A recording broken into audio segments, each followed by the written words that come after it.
الرئيس سورة الكهف مكية إلا واصبر نفسك 110 آيات أو 15 آية. الحمد وهو الوصف بالجميل ثابت لله تعالى وهل المراد الإعلام بذلك للإيمان به أو الثناء به على الله تعالى أو هما معا احتمالات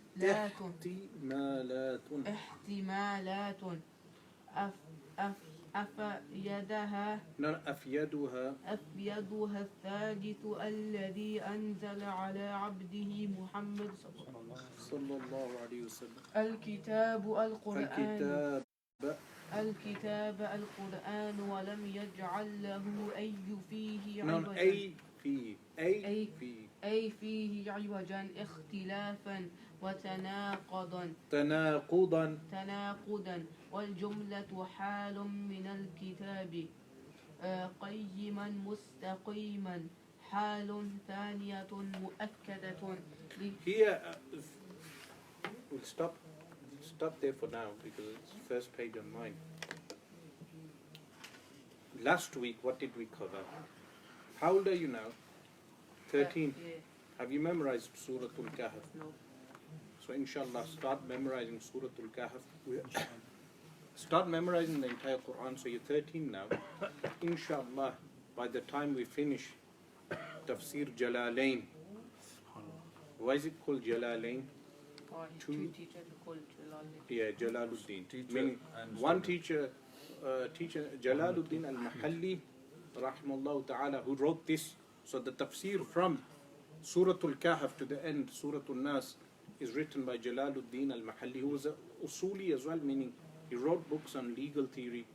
So you know, works like Al-Waraqat. Who wrote Al-Waraqat? Imam al-Haramain. Imam al-Haramain al-Juwayni, rahimahullah ta'ala. Abdul Malik al-Juwayni, rahimahullah. So he has commentaries on that, and he passed away in 864. Jalaluddin al-Mahalli passed away in 864. The second Jalaluddin is who?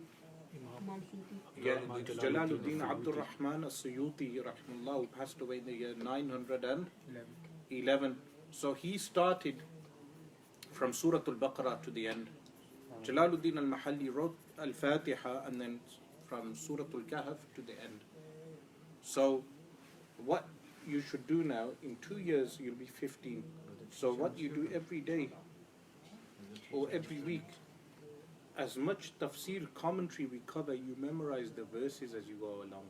This is the easiest way of memorizing the Quran. So today, for instance, we'll do Alhamdulillahi alladhi anzala ala abdihi al-kitaba wa lam yaj'al lahu 'iwaja. That takes a few minutes to learn. If you find memorization difficult, what you do, what method did I tell you? Repeat how many times? 70 times. 70 times. And has it worked? So you repeat something 70 times, so you memorize Dua Qunut now. You recite it 70 times. Once you recite the thing 70 times, inshallah, it'll be ingrained in your minds. So here, as I mentioned last week, that is a rabt. Every chapter of Al-Quran Kareem has a connection with the previous chapter and the chapter after it. There's a rabt between the chapters. So Surah Al-Isra is the chapter prior to Surah Al-Kahf. Surah Al-Kahf is chapter number 18 of Al-Quran Al-Kareem, and Surah Al-Isra, also known as Surah Bani Israel, is chapter number 17, and it mentions the Isra and the Mi'raj. Isra is the night journey of the Prophet sallallahu alaihi wasallam from Makkah al-Mukarramah to Jerusalem, and Al-Mi'raj is the ascension. So because Al-Isra wal-Mi'raj involves the ruh, even though the Isra and the Mi'raj itself was by body and soul, both, Because how do we know? Because the Quran says bi abdihi. Bi abdihi. The bi comes for musahaba. Abd is both the body and the soul. You can't say the soul is only abd or the body is only abd. Both the abd is the body and soul. So the Isra qat'an decisively was by body and soul. From Makkah al-Mukarramah to Jerusalem. That's qat'an. Then from mutawatir hadith and some of the dalalat, meaning the signification of the verses of the Quran and the hadith, we know that the Mi'raj was also with body and soul.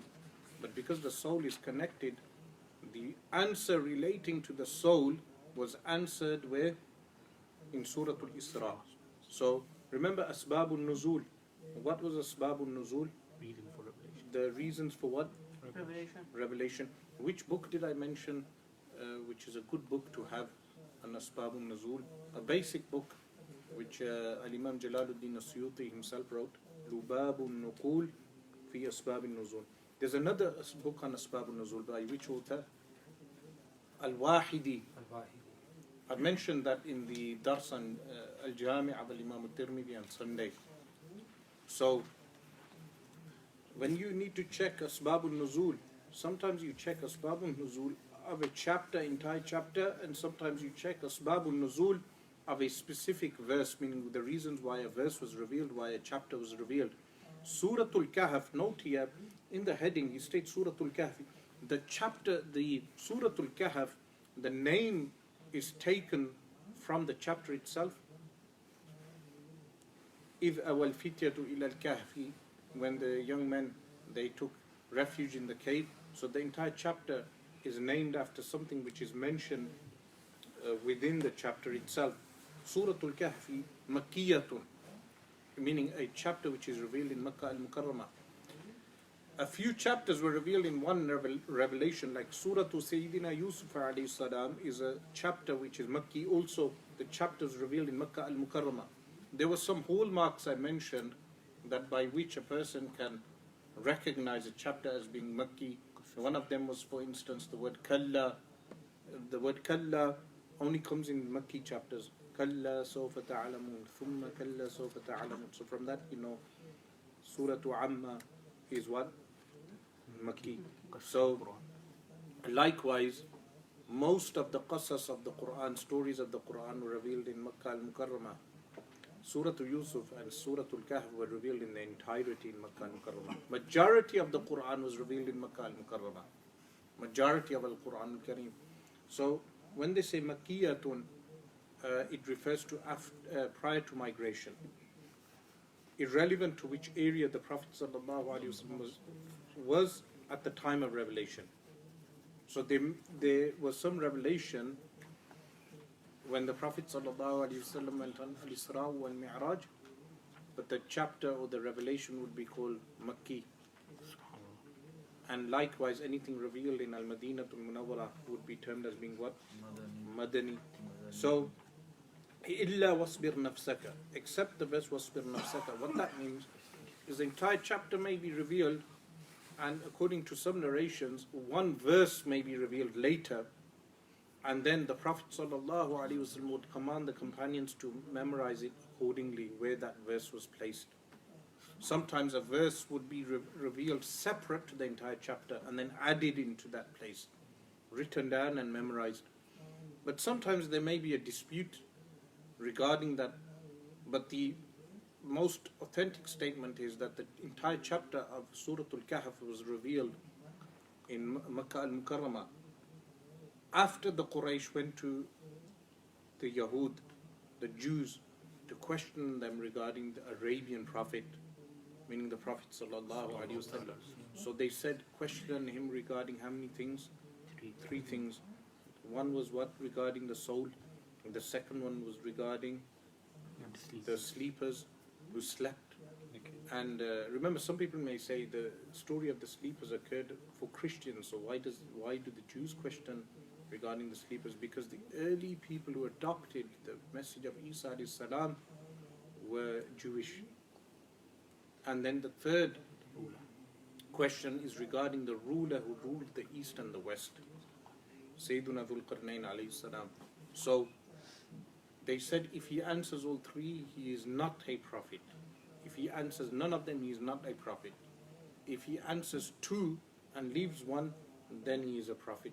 So Surah Al-Kahf was revealed with the two of the questions answered, and one question was left in Surah Al-Isra regarding the soul. So inshallah, when we come to Surah Al-Isra, we'll cover that verse also. How come they said that two of them answered the Prophet ﷺ is a real prophet? Because that was based on what was revealed regarding the Torah, what was revealed in the Torah relating to the Ruh. That they were informed in the Torah that very little knowledge was revealed regarding the Ruh.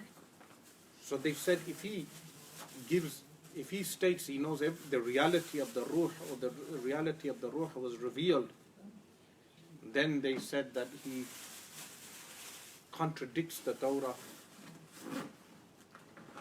And therefore the question in the verse in Surah Al-Isra, قُلِ الرُّوحُ مِنْ أَمْرِ رَبِّي, it mentions what? وَمَا أُوتِيتُم مِّنَ الْعِلْمِ إِلَّا قَلِيلًا. You were not given knowledge regarding it except a small amount. قَلِيلًا. Even though it says قَلِيلًا, if someone compiled all the knowledge of the Ruh that was given, it's an abundant amount of knowledge, but it's still qaleel in comparison to what knowledge there is regarding the Ruh. So in works like إنباء الحي بأن كلامه المصون تبيان لكل شيء, by whom? Al-Imam Ahmad Rida Khan rahimahullah, he has a chapter on the Ruh, meaning, and he compiles so many different narrations on the Ruh. So this إِلَّا وَاصْبِرْ نَفْسَكَ, with that exception, meaning they sometimes mention this in Tafseer. So like Al-Jami' li-Ahkam al-Quran, if you check Tafseer of Imam al-Qurtubi rahimahullah ta'ala, they'll mention exceptions that this entire chapter was revealed in one go with the exception of this, or with the exception of another verse. 110 آيات, 110 verses. But then it states, أو 15 آية, or 15. So either 110 verses or 115 verses. Why do they say this? Why do they say 110 or 115? Because of what?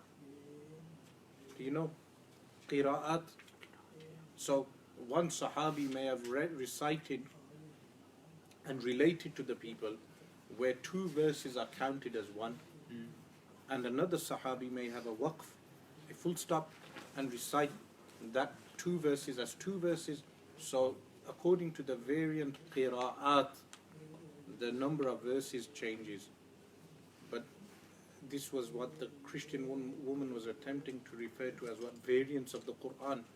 But the correct thing is that sometimes there's a full stop and sometimes there's a continuation. It's a riwayat of the Quran. There's no contradiction in that.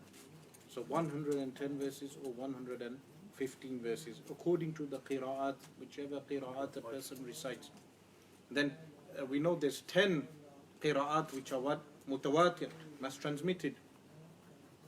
Then from those 10 qurra, you may get two narrators who are mutawatir. So that makes how many? 20. And then you get the 4 qira'at which are not mutawatir, which are mashhur.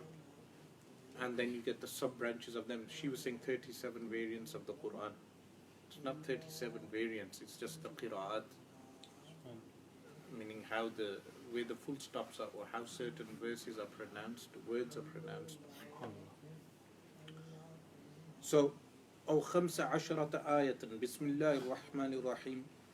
Regarding the Bismillah, as mentioned elsewhere, there's some of them say it's fasl, meaning fasl for each chapter of the Quran. A fasl meaning what? A line, or meaning fasl between each chapter, meaning separates each chapter. And some of them counted the Basmala as a verse of the Quran. So they remember the short form of Bismillah is Basmala, What's the short form of Alhamdulillah? Hamdallah. What's the short form of La hawla wa la quwwata illa billah? Hawqala. What's the short form of Hayya ala salah? Hayya ala. What's the short form of Hayya ala salah? You can make one Hayy salah. Yeah. But what were you going to ask? What about Surah Tawbah? Yeah. So in Surah Tawbah, in total in the Quran, you have 114 times Bismillah. And there's 114 chapters of the Quran also. But one of the Bismillahir Rahmanir Rahim is in which chapter? In Surah An-Naml. Yes? In Surah An-Naml. Because when the Queen of Sheba received the letter, Sulaiman alayhi salam had written Bismillahir Rahmanir Rahim. So in Surah At-Tawbah, at the beginning, the Prophet sallallahu alaihi wasallam, under the instruction of Jibreel alayhi salam, did not command the companions to write down the Bismillah. So scholars dispute why was the Bismillah not written. One of the main responses is that the theme of Surah Al-Anfal and Surah At-Tawbah, Surah Al-Anfal relates to what? The war booty. Surah Al-Anfal is the war booty. That theme continues into Surah At-Tawbah. Because the theme is one, the Bismillah, the divider. So, firstly is divider. Yes? The divider between the chapters. The theme of the chapters carries on. Others have mentioned other aqwal statements like the mercy of Allah subhanahu wa ta'ala, meaning the Surah At-Tawbah has the verses of jihad. And inshallah when we come to Surah At-Tawbah we'll go into the details of that chapter. So this is why they mention what they mention at the beginning of the Tafseer of Bismillahir Rahmanir Rahim. Alhamdu, if you notice, the first part of the Quran starts with what? Alhamdulillahi Rabbil Alameen. Then in which chapter does it start with Alhamdu again? Surah Al-An'am. Yes? What's the starting of Surah Al-An'am? If you check, what is it? And then the halfway through the Quran, or near halfway, is Surah Al-Kahf. Yes? And then towards the last quarter of the Quran, there is a chapter that starts with Alhamd. Alhamdulillah alladhi khalaqa as-samawati wal arda wa ja'ala adh-dhulumati wan nur. Yes, so Surah Al-An'am starts with Alhamd.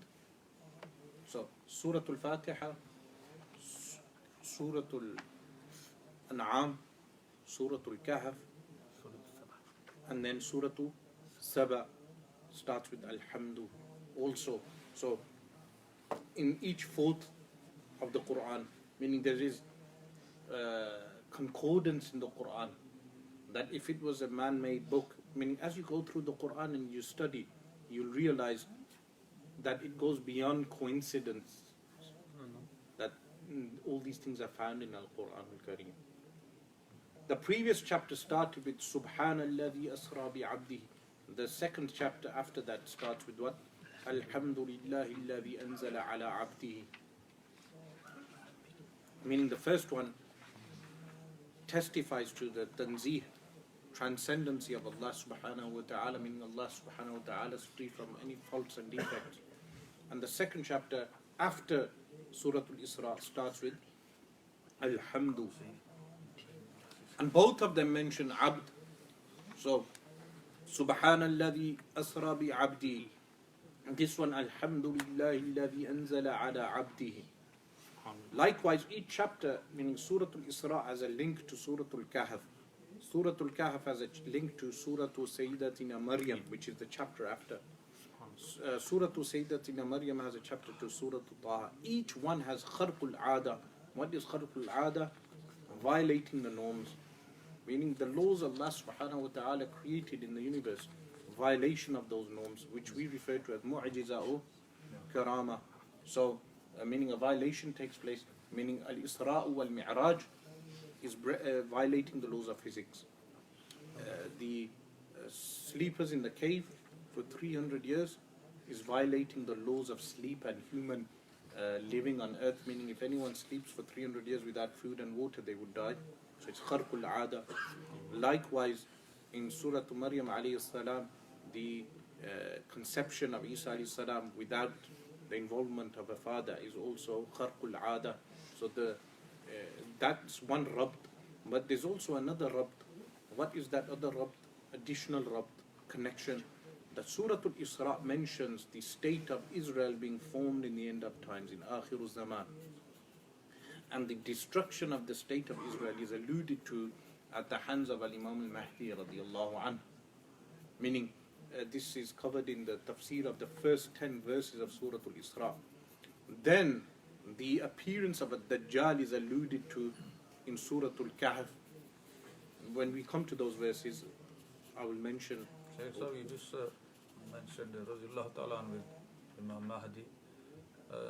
Latest, quite a few scholars say alayhi salam with some other Aima also, along with Imam Mahdi. From the Ahl Sunnah, they all must. It's permitted to, you're permitted to say alayhi salam after the Imams of the Ahlul Bayt.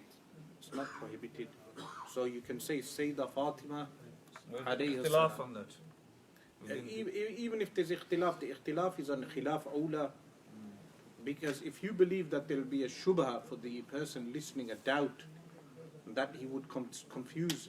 If I say Al-Imam Ali alayhi salam, and you believe the person is so ignorant, he can't make a distinction between a Nabi and a Sahabi, then it's better not to use it. But in the Majlisul Ilm, it's permitted. It's permitted. So you can say Al-Imam Al-Mahdi alayhi salam. By the way, the meaning of radiyallahu an is not may Allah be pleased with them or with him. It is Allah is pleased with him. Yes, so many 12 Shia ask regarding that. How come you say radiyallahu an, may Allah be pleased with them or with him? But the meaning is Allah is well pleased with in the Quran and it calls him radiyallahu anhu wa radu an. Yes, so likewise you're permitted to use radiyallahu an for scholars. It's permitted, even though the norm is to use alayhi salam for anbiya, radiyallahu anhu for sahaba, rahimahullah for scholars. That's the norm. So Surah Al-Kahf alludes and signifies the appearance of a Dajjal. And then Surah Maryam alayhi salam alludes and signifies to the appearance, the descent of Isa alayhi salam. All of this is in tartib, in that order, meaning the Quran tells us regarding the formation of the Zionist state of Israel. وَلَتَعْلُنَّ عَلُوًّا كَبِيرًا. You shall reach major ascendancy. وَلَتُفْسِدُنَّ فِي الْأَرْضِ مَرَّتَيْنِ. You should cause corruption on the earth twice. وَلَتَعْلُنَّ عَلُوًّا كَبِيرًا. This corruption occurred twice. The second time is now. But then, إِنْ أَحْسَنْتُمْ أَحْسَنْتُمْ لِأَنفُسِكُمْ. If you do good, you do it for yourselves. Refers to the destruction of that state at the hands of Al-Imam Al-Mahdi radiyallahu anhu. Then the second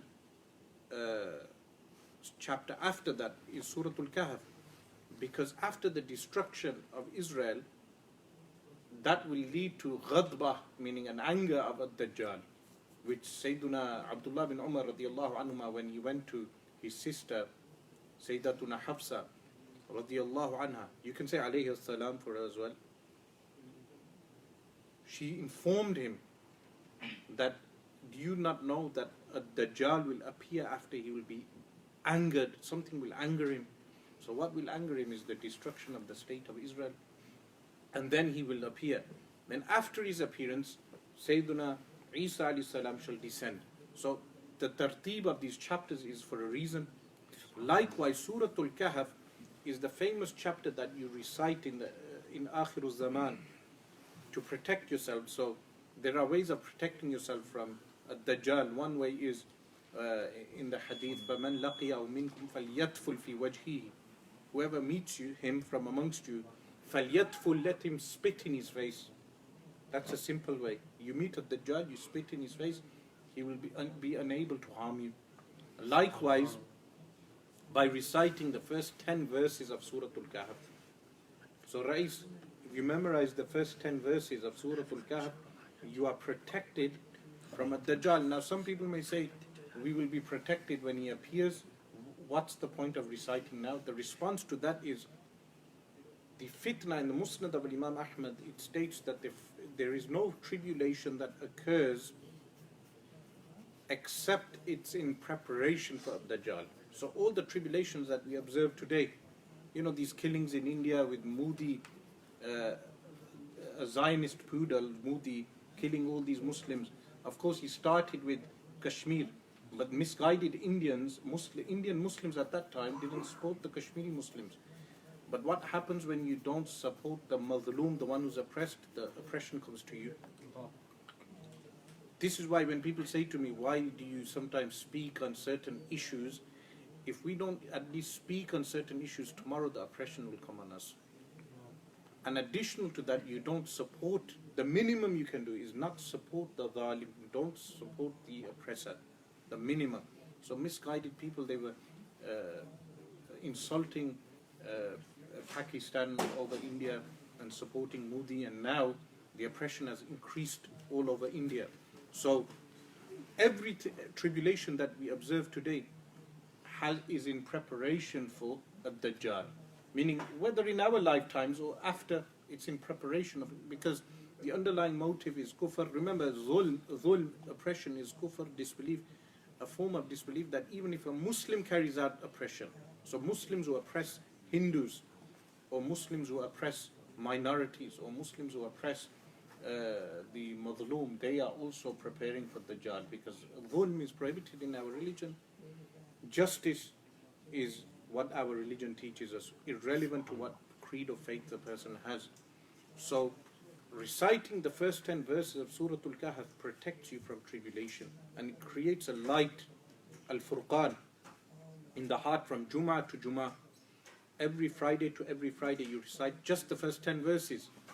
It creates a light. You have a Furqan, by which, a criteria by which you can tell the difference between falsehood and truth. I mean, this is the benefits of reciting Surah Al-Kahf. So, Alhamdu wa huwa al-wasfu bil-jamili, that it's a description of anything beautiful, meaning Alhamdu is any beautiful ascription to Allah subhanahu wa ta'ala. Thabitun lillahi ta'ala, which is established for Allah subhanahu wa ta'ala. Wa halil muradu al-i'lamu bidhalika. What he means by this, Al-Imam Jalaluddin al-Mahalli. Why is he called al-Mahalli? In reference to Mahalla, meaning a place in Egypt. Locality. Yeah, a locality, a place. Yes? Mahalla is a place. Yeah? But even though in Urdu they say Mahalla, Yes, same, true. because the word is from Halla, Yahullu, to reside in Mahalla. So, Wahalil Muradu al-I'lam is the intended purpose of saying Alhamdu, informing us. This is one scenario. Meaning, is it ikhbar? Is it what? Ikhbar is Allah subhanahu wa ta'ala telling us, informing us. Bidhalika, meaning with regard to Allah subhanahu wa ta'ala being mustahiq of alhamd. Meaning, what is alhamd? Al-wasfu bil-jameel. What does al-wasfu bil-jameel mean? Al-wasf means description with what? Al-jameel, beautiful. Meaning all the ultimate kamal. Perfection belongs to Allah subhanahu wa ta'ala. بِذَلِكَ لِلْإِيمَانِ بِهِ, because of our faith in Him. Or with thana'u bihi. Or is the second purpose. What is the second purpose? Athana'u bihi. Just us doing athana. So we are being commanded to do thana. Praise Allah subhanahu wa ta'ala. Then it would be what? Jumla insha'iyya. Yes? So Jumla khabariyya would be informing us Alhamdulillahi alladhi. Jumla insha'iyya would be us praising Allah subhanahu wa ta'ala. Oh huma, when he says oh huma, he means what? Or both of them. Meaning, is it ikhbar and insha together? Because what can happen sometimes, you make a jumla insha'iyya, but you intend to inform as well. a jumla insha'iyya with the intention of what? Khabar. So he states, أفيدها, the most beneficial of this. This is from fa'ida, meaning ismu tafdil. How do you translate ismu tafdil? Superlative. Yeah. Rais, Yeah. how do you translate? Superlative. Yeah, superlative. Yeah. أفيدها الثالث, meaning the third, which is that it's both al-insha wal-ikhbar, both of them. الذي, the one, meaning Allah subhanahu wa ta'ala. أنزل على عبده, the one who revealed upon his servant. Note, Abd is one of the best titles of the Prophet sallallahu alaihi wasallam. In Surah Al-Jinn as well, he's referred to Abdullah. In Urdu they say Bandai Khas. Yeah. So in Urdu, if they translate, they would say what? Apne makhsoos bande par, specific person, meaning very special abd. Yes? So, الذي أنزل على عبده. Who is this abd? Sayyiduna Muhammad sallallahu alaihi wasallam. Meaning, what does that entail? Meaning, every human being has his ubudiyah servitude. The one who recognized his ubudiyah the most is whom? Sayyiduna Muhammad sallallahu alaihi wasallam. The one who recognized his neediness to Allah the most. This is why he would do istighfar over 70 times a day. Yes, because he recognized his neediness to Allah subhanahu wa ta'ala. And that's why he's what? Uswatun hasana, the good role model, because he recognized his ubudiyah.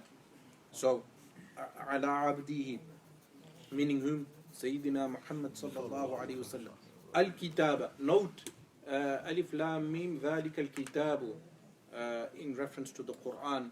But throughout the Quran, Allah subhanahu wa ta'ala mentions Al-Kitab. Sometimes the word is used for revelation.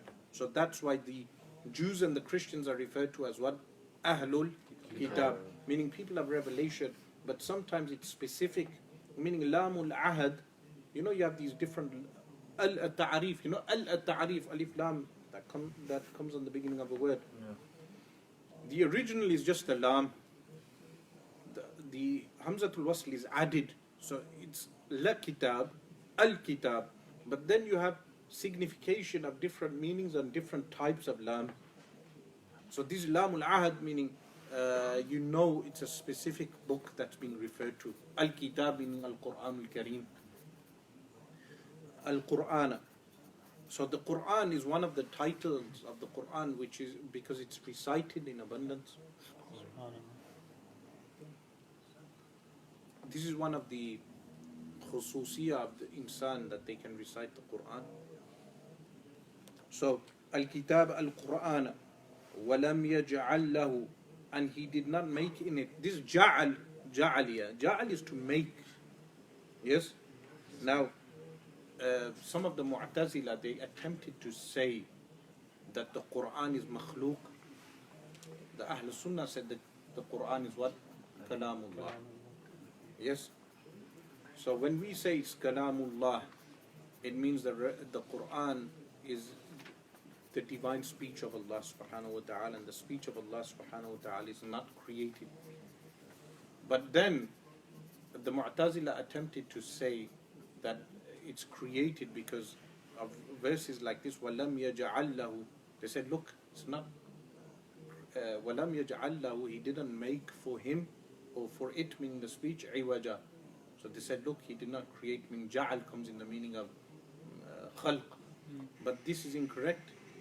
فَجَعَلَهُمْ كَعَصْفٍ مَأْكُولٍ, for instance, in Surah Alam Tara, فَجَعَلَهُمْ, he made them, meaning the army, like كَعَصْفٍ مَأْكُولٍ. Asf ma'kul meaning consumed.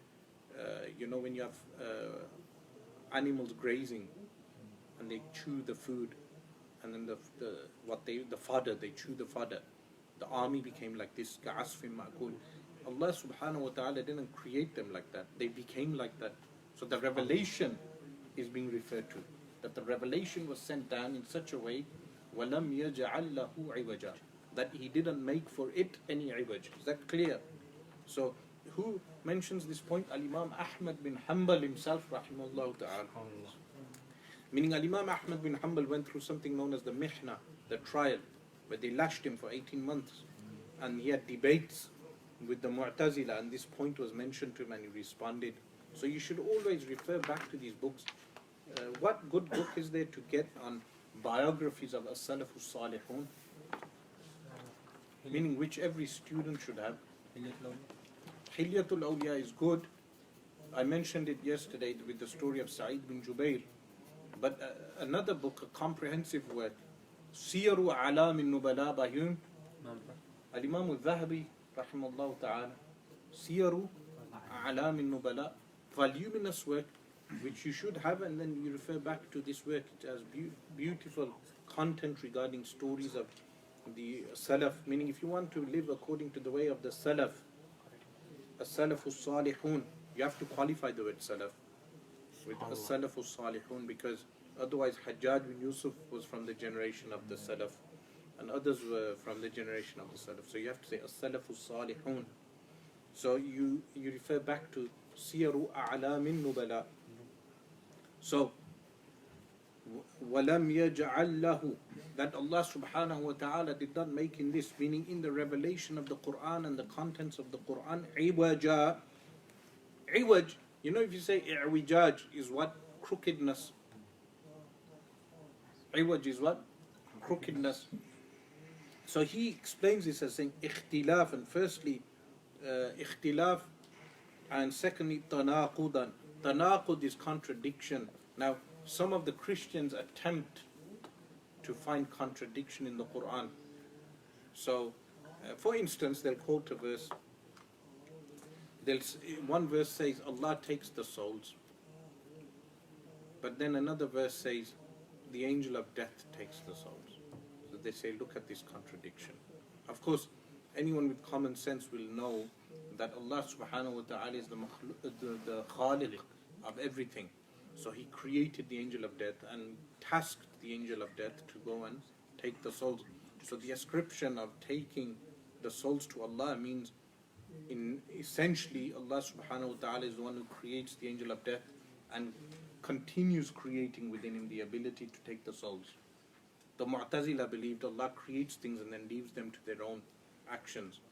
But the Ahl Sunnah take the position, what? Allah subhanahu wa ta'ala creates things and continuously sustains. They are sustained by Allah subhanahu wa ta'ala. Go on. How come Allah created the angels? So, again, Allah subhanahu wa ta'ala can create fa'alul lima yurid, the do of what He wills. So He created these beings of light and then tasked them with different things. But He had no need of them. One thing is important to understand.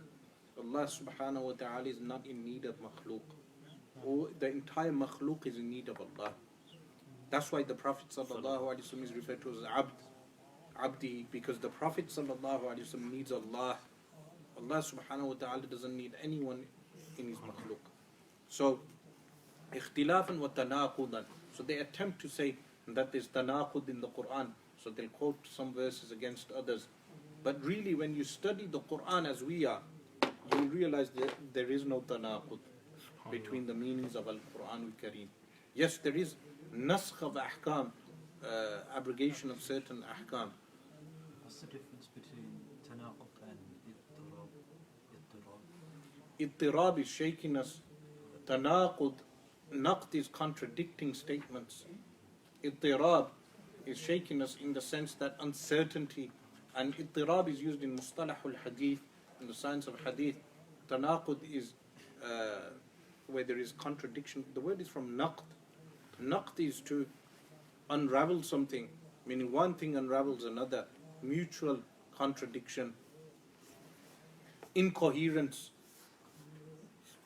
So, meaning Al-Imam Abu Hamid Al-Ghazali's word, tanaqudul falasifa, the incoherence of the philosophers.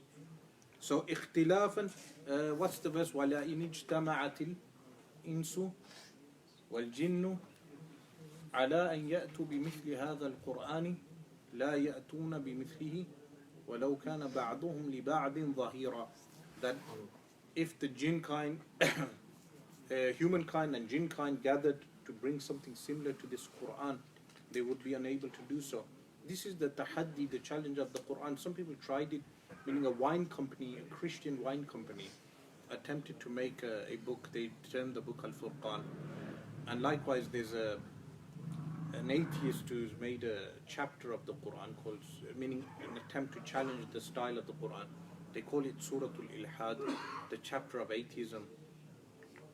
Attempt, meaning if you look at all the challenges that have occurred. So then they quote these old philosophers or poets who say the Quran is imitable, you can imitate the Quran. But of course, the Sunni position is what? You cannot imitate the Quran. What happened to the atheists and the one? Again, their challenges were not widely accepted because they were what we call kalam raqiq. What's kalam raqiq? Weakly composed speech, which was no challenge to the Quran. And the scholars of the Quran can demonstrate this, meaning scholars who have good understanding of balagha, rhetoric, or Arabic grammar, or al-adab al-Arabi, Arabic literature, they can demonstrate this and has been demonstrated in the past. So, iwaja, ikhtilaf, and meaning ikhtilaf in the wording. And you'll notice that the Quran is very precise in its words as well. So, as we will go through the various words of the Quran, is very precise as to what words are being used for what meaning. Very precise. تناقضا والجملة حال من الكتاب. So he's stating here, the grammar comes in again. So this is why you need to be awake during Hidayatul Nahaw. Why? Because when you cover Nahaw, the application of Nahaw grammar is in where? In the Quran al-Kareem. So he states here, وَالْجُمْلَةُ حَالٌ, meaning this is hal, iwaja. Hal meaning it's in the accusative form. وَالْجُمْلَةُ حَالٌ مِنَ الْكِتَابِ. So this would mean, الَّذِي أَنزَلَ عَلَى عَبْدِ الْكِتَابَ. What's the dhul hal, the possessor of the state? Al-Kitab. And then iwaja is the hal. So the meaning would be, the one who revealed upon his servant the book, and he did not make in it iwaja. So وَالْجُمْلَةُ حَالٌ, the entire sentence is hal. So that would mean الَّذِي أَنزَلَ عَلَى عَبْدِ الْكِتَابَ وَلَمْ يَجْعَلْ لَهُ عِوَجًا. Then he states قَيِّمًا مُسْتَقِيمًا حَالٌ ثَانِيَةٌ مُؤَكِّدَةٌ. You read this as مؤكدة. مؤكدة meaning it's more, it makes emphasis. Zamakhshari objected to this. You know who Zamakhshari was? He's famous in Balagha. Famous in Balagha. He wrote, meaning the Mu'tazila themselves were very famous for Balagha. The Mu'tazila, they introduced a lot of work in terms of rhetoric. And this may have been the reason why Ibn Taymiyyah rejected some of the, the majaz and isti'arat and these type of things. And some people adopt that. But in reality, someone writing down a science doesn't mean that they corrupted the actual meanings of the Quran. But he wrote a commentary. What was it called? Al-Kashaf. What's his commentary called? So if anyone asks you what's Zamakhshari's tafsir, what will you say? Al-Kashaf. Then Al-Imam al-Taftazani, Sa'aduddin al-Taftazani rahimahullah ta'ala, is a commentary on the Kashaf. But some of the scholars summarized the Kashaf and removed all the Mu'tazili commentary from it. Meaning Mu'tazila, their point was to reject the sifat of Allah, attributes of Allah. So the Sunni ulama, they removed that, meaning Al-Imam al-Baydawi rahimahullah, really his tafsir is a summary of the Kashaf, removing all the i'tizal. Likewise Al-Imam al-Nasafi rahimahullah ta'ala, he wrote the tafsir of the Quran, he removed all the i'tizal. So he objects, he says, how can it be hal? Because the أنزل على عبد الكتاب ولم يجعل له عوجا is sila, and you cannot have a gap, and then الكتاب ولم يجعل له عوجا قيما is with a gap. So there's a gap between al-kitaba, which we're saying is dhul hal, and the hal, which is qayyima. But nevertheless, Al-Imam Jalaluddin states, وَالْجُمْلَةُ حَالٌ, the entire sentence is hal, min al-kitab, from al-kitab, meaning the word al-kitab is Dhul Hal Qayyiman. What does Qayyiman mean? Mustaqiman. Meaning the Quran has those rulings which are what? Mustaqim. Today people object to Ahkam al-Quran. Meaning, if we start from the names and attributes of Allah, they firstly object to names and attributes. So you have absurd objections like that woman who objected. She said, "Your Allah," according to her, she says, "praise upon the Prophet sallallahu alaihi wasallam, praise to the Prophet sallallahu alaihi wasallam." But the response was what? The word yusallun has numerous meanings, meaning the word is homonym. So an Arab Christian wrote on there, "I am an Arab and I understand the meanings, and I know that the meanings, meaning the Christian woman, is correct. But you being Arab doesn't mean you have a deep understanding of what the lexicography is, meaning the top lexicographers of Arabic were Persian themselves, like Sibawayh. Sibawayh was a non-Arab, a Persian. So some of them pride themselves on being Arab, and then they have no depth in understanding Nahaw and Sarf and Balagha and how the applicability of these rules. So being Arab doesn't mean that you understand depth of a language, meaning there could be a non-native English speaker who will know English better than us, despite the fact that we grew up in an English-speaking environment. So the second objections then move on to, meaning those are absurd type of objections. Then the second types of objections move on to ahkam, legal rulings. So they will say the Quran is not applicable in today's day and age. So some people attempt to change the rulings of the Quran. But I mentioned in a previous lesson, that if you were to summarize all the objections on the Quran, the rulings of the Quran, they would fall into 7 things. What were the 7 ahkam? Meaning people will object to 7 ahkam mainly. What are those 7 ahkam? Firstly is stoning. But stoning is not found in the Quran, it's found in the Sunnah. Yes? First one is stoning. So we'll say the Sharia as a whole. The second one is hijab. Hijab of a woman. Third one is striking the wife, which is in the Quran. That strike them. This is the third one. Fourth one is hand amputation for theft. Yes?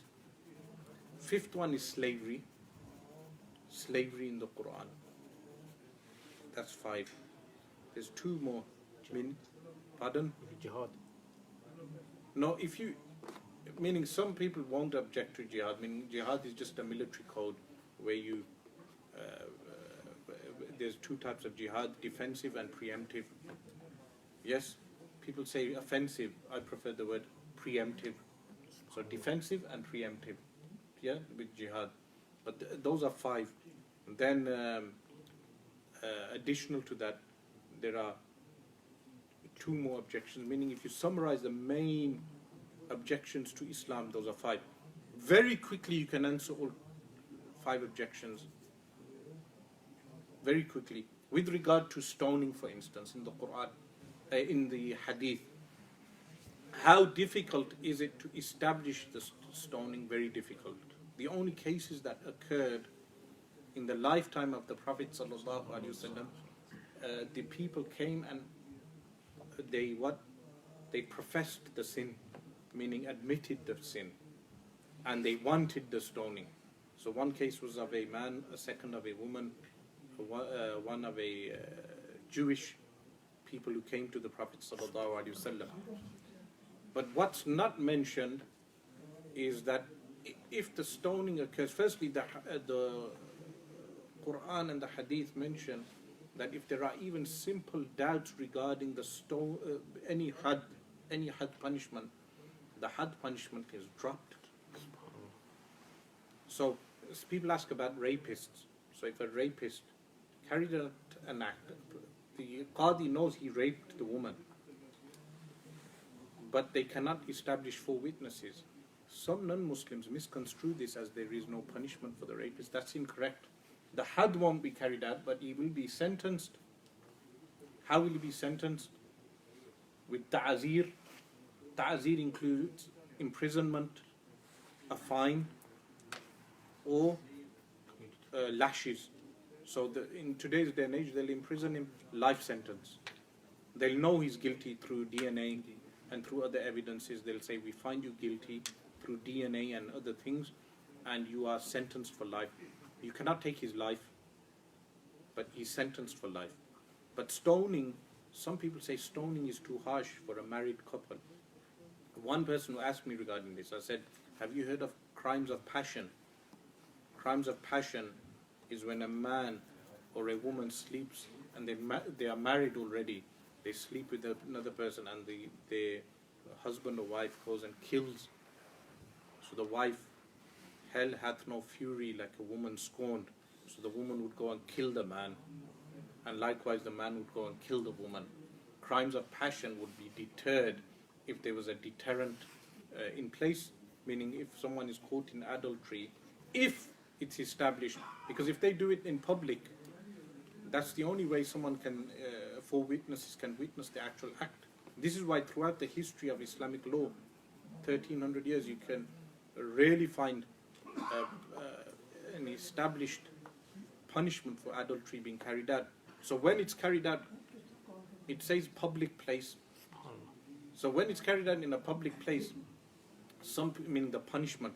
The Taliban have been Some people, what they say is that they think it's in the middle of town center. But you know, in America, when they carry out the death penalty, they inject the person, and that's done in a public place. It's private to a degree, but it's carried out in public because members of the public are invited. So who said the stoning cannot be carried out then? But there's one more thing. If the person decides to run away in the open square, as soon as they decide to run away, the qadi stops the punishment. He stops the punishment. Why? Because a doubt is established. So then, ta'zir is carried out. Ta'zir meaning, if you know someone is guilty, you resort to ta'zir. Death penalty in Islamic law is only carried out in 3 cases. The 6th objection would be the murtad law, the one who apostates. So that's the 6th objection. And, What were you going to say? The insult of the Prophet ﷺ. That falls under either the murtad law, apostate law, or treason law. So The you will say Taliban have something. carried out frequently stoning when they were in power in Afghanistan. Was it carried out frequently? So they would have to have established either admittance on the part of a person who's married, who admits to adultery, or 4 witnesses whose statements do not contradict. I don't think they did it properly with the Taliban. But remember, in these tribal areas, these Pashtun areas, these tribal areas, they follow the Jewish law in some parts Do they do because they claim descendancy from Jews. So in the Jewish law, if the accusation is placed on a person, the person is stoned without trial. In Islamic law, there's no such thing. So that's a response to the first. But likewise, these 7 objections to Sharia law, inshallah, over time, throughout the tafsir, I'll answer. I have answered in the past, I will answer as we go along. But the Quran, the laws of the Quran are mustaqim, meaning they protect 5 things. What are the 5 things? Rais, do you remember what the maqasid sharia, No. the aims and objectives of the Sharia is to protect 5 things? What are they? Religion, life. See, you do remember life. What else? Marriage. Lineage. What else? Property. Wealth, property. What else? Intellect. That's not in order. Some of them are out of order. But 5 things. Maqasid sharia. You'll find that the punishments that are in place. So the other objections are to like theft. Why amputate the hand for theft? But again, if you carry out the conditions, very difficult to carry out. Very difficult. Meaning, even if a person steals from a public shopping mall, their hand is not amputated because they're stealing from a public place. So it's very difficult to actually carry out. So, وَالْجُمْلَةُ حَالٌ مِنَ الْكِتَابِ قَيِّمًا, meaning mustaqim, meaning the revelation of the Quran is mustaqim. Now we have objections to the Quran, which every Muslim must learn the objections and the response to the objection. Likewise, the objections to the hadith. Instead of, meaning when you ask young people, what will you do if a non-Muslim brings up this objection? They say, I will swear at him or I will hit him. This is not the response. Response should be cerebral, intellectual, not emotional. Meaning learn the objection and learn the response to the objection. Because once you silence a person intellectually, they cannot maneuver in any way. Our religion is a cerebral religion, an intellectual religion. So you learn the objection and learn the response. Meaning, like the objection to the marriage of the Prophet sallallahu alaihi wasallam to Sayyidah Aisha radiallahu anha. Some people, they cannot respond adequately. So learn the objection and learn the response and teach people the objection and the response. Otherwise, they are attempting to say the Quran is not mustaqim, meaning in its application. But we say the laws of the Quran are mustaqim in all times. So, mustaqima حال ثانية مؤكدة. Go and read the next part. لينذر. لينذر يخوف. يخوف الكتاب بالكتاب. يخوف الكتاب يخوف It's not on It's not on this one. Oh, it's not on your nuskha. يخوف الكتاب. So then it would be يخوف الكتاب الكافرين. Go on. يخوف الكتاب الكافرين بأسا عذابا شديدا من لدنه من قبل الله ويبشر المؤمنين الذين يعملون الصالحات أن لهم أجرا حسنا ماكثين فيها أبدا ماكثين فيه أبدا هو الجنة وينذر من جملة الكافرين الذين قالوا اتخذ الله ولدا ما لهم به بهذا القول من علم ولا لآبائهم من قبلهم القائلين له كبرت عظمت كلمة تخرج من أفواههم كلمة تمييز مفسرة. يبقى مفسر. مفسر للضمير المبهم والمخصوص بالضم محذوف أي مقالتهم المذكورة إن ما يقولون في ذلك إلا مقولا كذبا فلعلك باخع مهلك نفسك على آثارهم بعدهم أي بعد توليهم باب تفاعل. إن لم يؤمنوا بهذا الحديث القرآن أسفا غيظا. No, you'll say بهذا الحديث القرآن أسفا غيظا وحزنا منك لحرصك على إيمانهم ونصبه على المفعول له إنا جعلنا ما على الأرض من الحيوان والنبات والشجر والأنهار وغير ذلك زينة لها لنبلوهم أيهم أحسن عملا. Okay, here look. The qayyiman, meaning a description of the Quran that it's mustaqim in its application. The application of the Quran remains till the end of times, until the Quran will be raised. So this Quran, which is qayyiman, meaning Muslims today need to demonstrate why the Quran is qayyim, how the laws of the Quran. Majority of the opposition to Islam today is due to either aqidah, meaning belief, but then mainly sharia, because Islam has a system of governance, and because it has a system of governance, wherever Muslims are majority, the disbelievers fear Muslims that their sharia is unjust, or out of that fear, then that fear is incited into hatred and bigotry, and then violence, like we're witnessing that violence in China with the Uyghur Muslims, likewise in India with the Indian Muslims, likewise in Palestine. Throughout these places, that Muslims are subjected to violence. So this Quran is what qayyiman mustaqim. So Muslims need to demonstrate how this Quran is qayyim.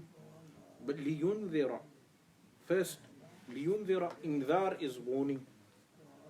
Indhar is what? Warning. But he states yukhawwifu. You've got in your copy yukhawwifu or yukhawwifu al-kitabu, that the book gives the fear. Yukhawwifu bil kitabi would mean yukhawwifu bil kitabi, that the Prophet sallallahu alaihi wasallam warns with the book.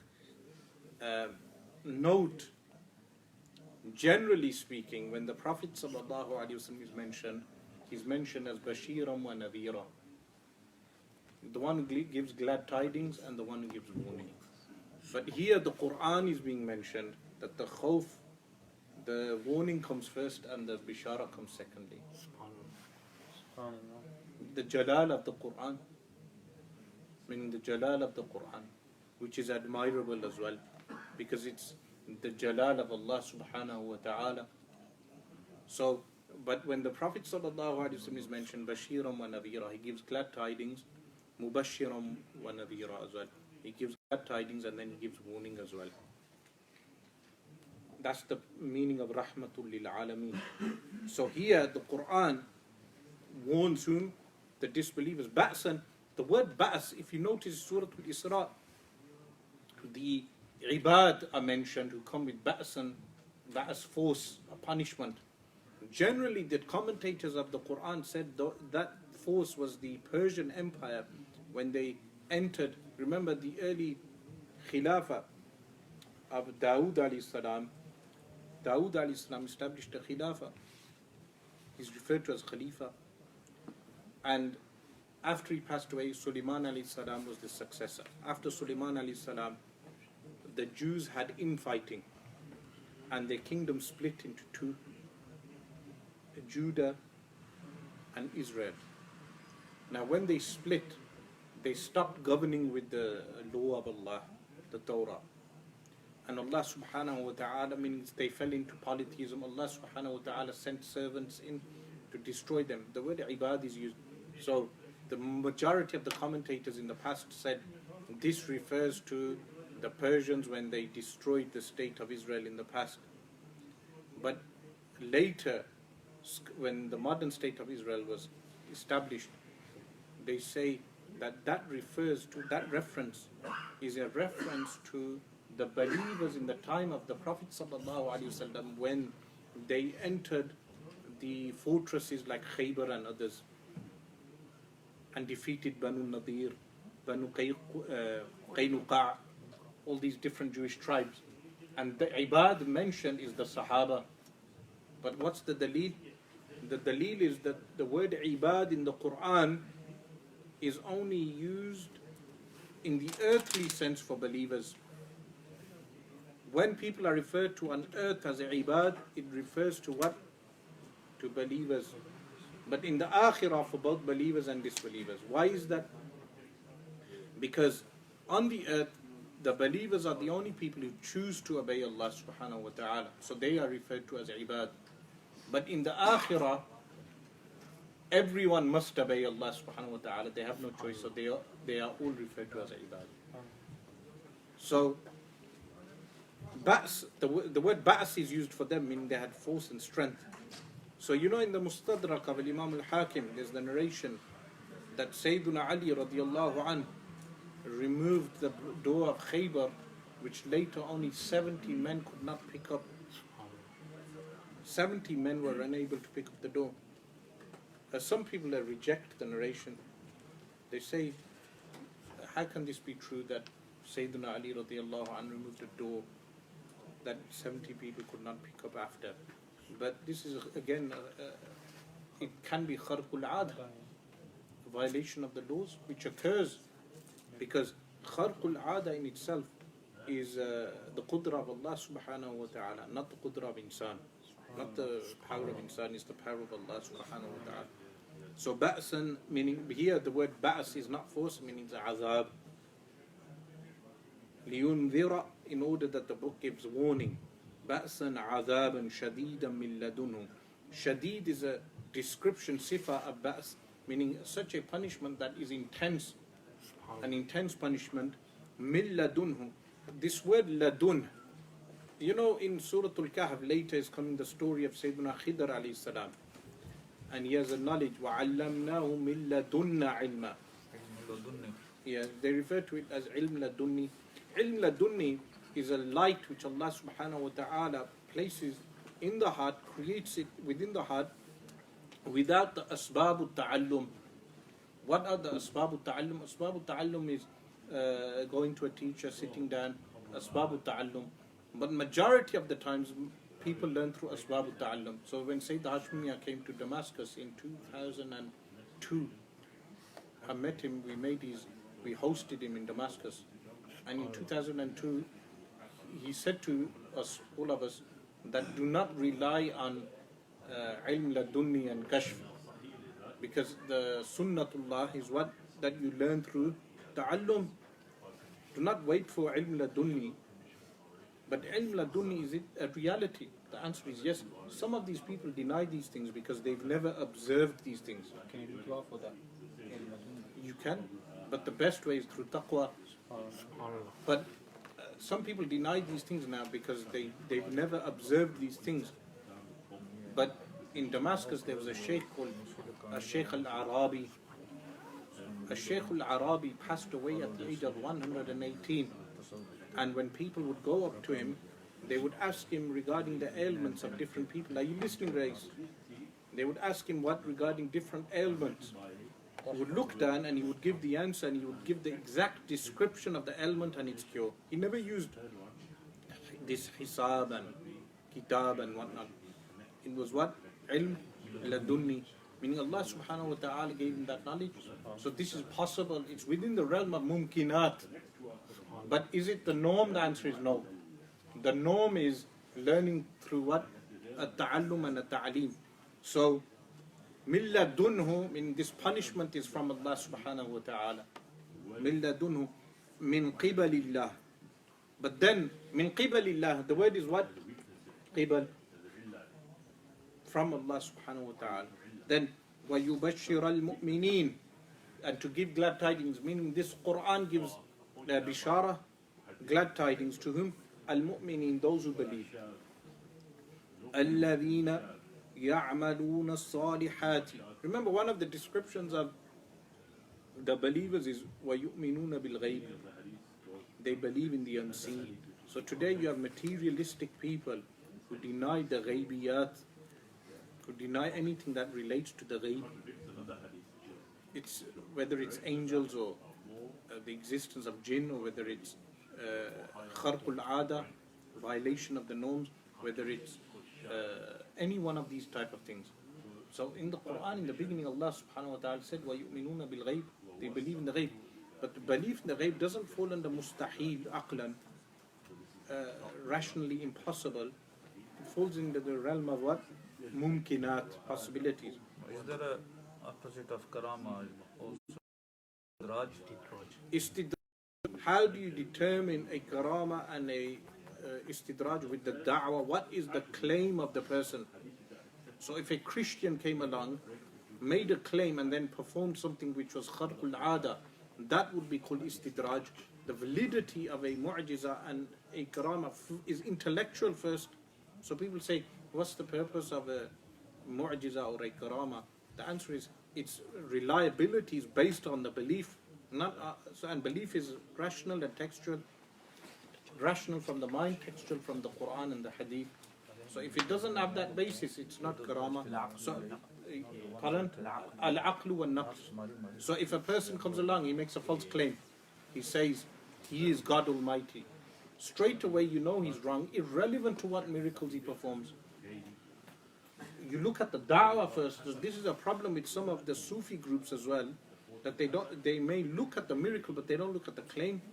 The claim is supported by the kharqul aada, violation of the norm. Not the other way around. You don't look at the miracle and then the claim. You look at the claim and then the miracle. So Dajjal, when he appears, he'll perform all these kharqul aadat. How will we know he's wrong? We know he's wrong because the claim is wrong. Likewise, if a Christian does something that's out of the norm, you know the claim is wrong. So the claim is what scrutinized under textual and rational proofs. Al-aqlu wal-naqlu. So, الَّذِينَ يَعْمَلُونَ الصَّالِحَاتِ.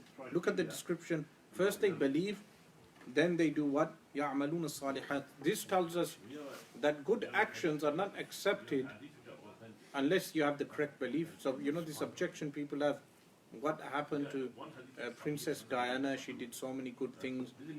Mother Teresa. The simple response, even though there are elaborate responses to this, a simple response would be, whoever they did the action for will reward them. So if they did the action for someone on earth, the people on earth rewarded them. A believer, even if a believer does the action for other than Allah, the believer is not rewarded. So never mind a disbeliever. يَعْمَلُونَ الصَّالِحَاتِ أَنَّ لَهُمْ أَجْرًا حَسَنًا. That the أَنَّ لَهُمْ أَنَّ حرف مشبهة بالفعل. لهم is what? ضمير مجرور متصل. أجرا حسنة. Are you paying attention? أجرا حسنة موصوفا صفة is what? The ism of what? أن. أجرا حسنة, a beautiful reward. What is that? Paradise is one. But what's the greater reward? The vision of Allah subhanahu wa ta'ala.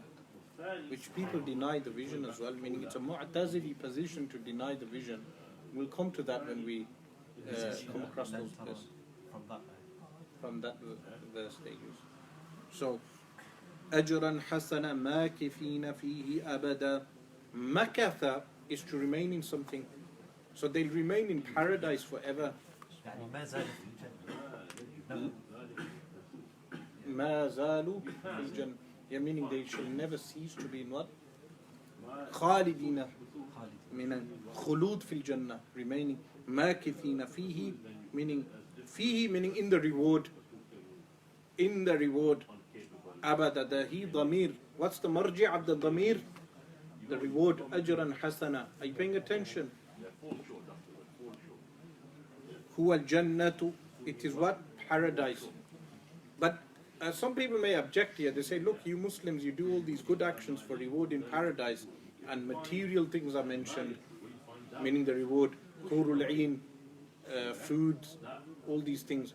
The answer is, the mahal is mentioned, but the greater reward in there is the vision of Allah subhanahu wa ta'ala, closeness, taqarrub. So when you are close to someone, the mahal, meaning it doesn't mean Allah has proximity, waliyadu billah. It's just a place where people will experience closeness to Allah subhanahu wa ta'ala. Sufiya do it just for that reward, Salamun Qawlam min Rabbir Rahim, rather than the fear of hell or the knowledge of Jannah. Yeah, meaning they Just work for what? Rida of Allah subhanahu wa ta'ala. Paradise. Fihi, meaning in a state that they are in the reward, and he says Jannah, but is in a state as well. Maqam al-Rida, meaning a state where a person is, where the nafs is what? Mutma'inna. In that contentment forever. Meaning, how can a person who has tum'anina of the heart ever be in a punishment? So it's a state as well. But it's an actual reward as well, Jannah, paradise. So, وَالْجَنَّةُ وَيُنذِرَ, and to warn. Now, previously the warning was already mentioned. The warning was already mentioned لينذر بأسا شديدا من لدنه. But then again it's mentioned وينذر. This is عطف العام عطف الخاص على العام, meaning the general was mentioned and then the specific. Suhail, are you understanding that? The general warning was mentioned and then what was mentioned? Specific, meaning the generality of disbelievers are mentioned and then the specific disbelievers are mentioned. So it states min jumlatil kafirin, meaning from the group of the disbelievers, a specific group of people is mentioned now. Who are they? الَّذِينَ قَالُوا اتَّخَذَ اللَّهُ وَلَدًا, meaning that group of people that say Allah took a son. Here, some of the objectors to Al-Quran Al-Kareem, they say the Quran got the Trinity wrong. This, inshallah, after that.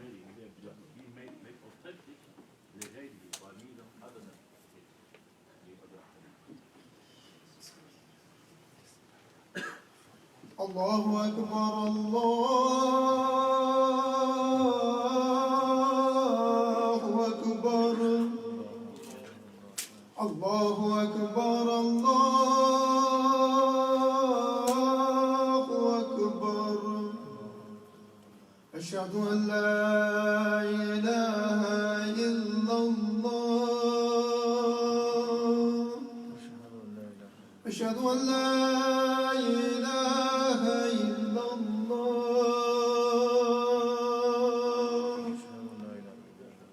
أشهد أن محمدًا رسول الله.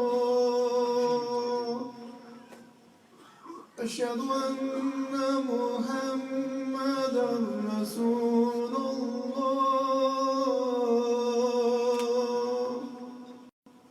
حي على الصلاة.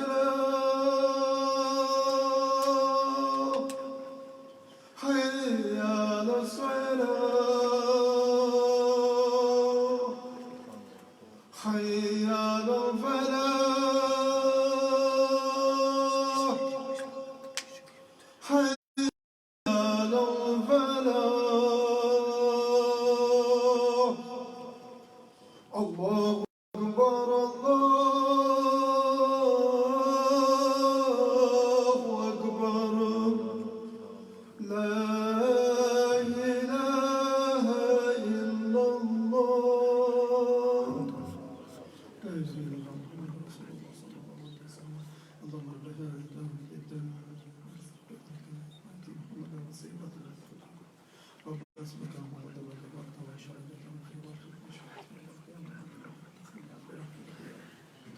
So,